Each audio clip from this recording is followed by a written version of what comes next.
Es un genocidio. No es una guerra. Es un genocidio.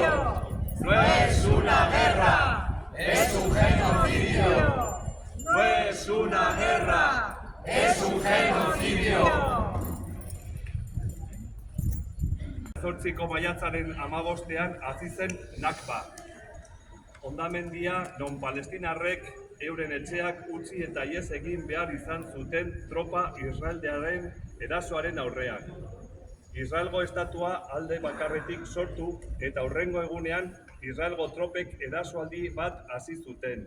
Eta horren ondorioz, palestinarrak kanporatu eta lekuz aldatu behar izan zituzten. 500 herri baino gehiago despopulatu eta suntsitu zituzten, eta ondoren ezabatu egin zituzten. 700.000 eta arabiar palestinar artean ihes egin zuten edo etxetik bota zituzten errefuxiatu bihurtu.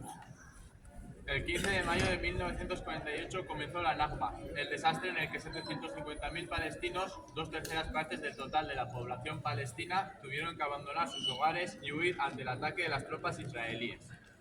Al día siguiente de la creación unilateral del Estado de Israel, las tropas israelíes comenzaron una ofensiva que conllevaría la expulsión y el desplazamiento forzado de 2/3 partes de la población palestina, despoblación y destrucción de más de 500 pueblos y el posterior borrado geográfico. Es decir, los nombres geográficos de todo el país fueron borrados y sustituidos por nombres hebreos. Entre 700.000 y 750.000 árabes palestinos huyeron o fueron expulsados de sus hogares, convirtiéndose así en refugiados. Gazan, herritarren 80% Nakbaren biktima zuzenak edo ondorengoak dira. Eta duela 19 hilabetetik gaur egungo Nakba pairatzen dute amaierarik ez duen etengabeko infernua. Cisjordanian kolonoen eta Israelgo ejertzitoaren indarkeriak gora egin du nabarmen. Etxeen eraispenak baita bombardeketak ere. En Gaza, el 80% de la población son víctimas directas o descendientes de la Nakba de 1948 y desde hace 19 meses sufren la Nakba actual, un continuo infierno que no tiene fin. En Cisjordania, la violencia de los colonos y del ejército israelí ha aumentado considerablemente. Cerca de 1000 asesinados desde el octubre del 23, derribos de casas e incluso bombardeos. Ez dakigu zenbat milaka hildako dauden. Zenbaketak zaharkituta geratu ziren aspaldi. Bombardeketek jarraitu egin dute. Baita osasun sistemaren aurkako erasoak ere, eta infekzioak edonon agertu dira. Genozidio hau osasun publikorako oinarrizko azpiegitura guztia suntsitzen ari da. Osasun sistema suntsitzea, osasun profesionalak atxilotzea, esperatzea, torturatzea eta hiltzea ez ezik elikagaien, edateko ura eta sendagaien sarrera ere blokeatzen ari dira. Ya no sabemos cuántos miles de asesinados hay. Los cómputos se quedaron desfasados hace ya mucho tiempo. Los bombardeos han continuado, los ataques indiscriminados contra el sistema sanitario también. Las infecciones campan a sus anchas. Si quieres llevar a cabo un genocidio, no hay nada como destruir toda la infraestructura básica para la salud pública, arrastrar el sistema sanitario, detener, encarcelar, torturar y asesinar a los profesionales sanitarios y bloquear la entrada de alimentos, agua potable y medicamentos. Eta hori guztia nazioarteko komunitatearen onespenarekin. Entzun gor egiten baitu eta nazioarteko legezkotasunari dagokionez bete beharrak aplikatzen uko egiten baitio. Badakigu Palestinan gertatzen ari dena. Mundua definitzen duela, eta ez diola soilik palestinari eragiten. Y todo esto con el beneplácito de la comunidad internacional que hace oídos sordos y rehúye aplicar sus deberes en cuanto a la legalidad internacional les corresponde.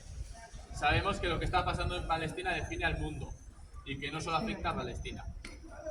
Horregatik jarraitzen dugu hemendik. Palestinako osasun sistemaren aurkako eraso sistematikoa salatzen. Berehala zueten iraunkorra eskatzen.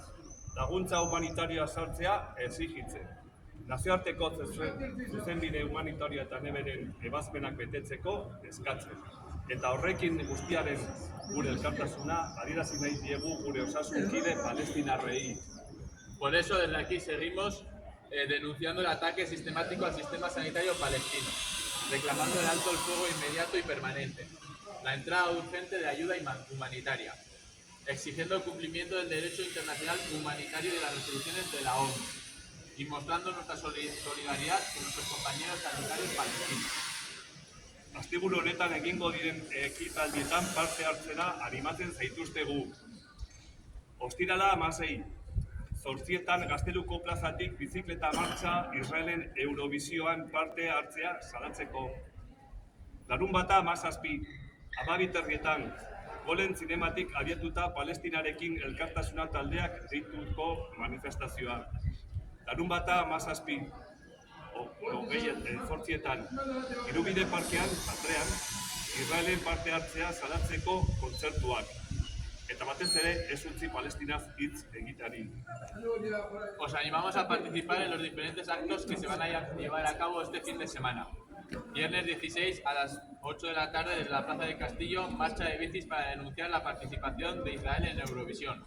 Sábado 17 a las 12:30 de la mañana desde los Golen, manifestación convocada por Palestinarekin Elkartasuna. Sábado 17 a las 8 de la tarde en el Parque Irubide, Chantrea, conciertos para denunciar la participación de Israel en Eurovisión. Y ante todo, no dejéis de hablar de Palestina. Mi esker, gracias.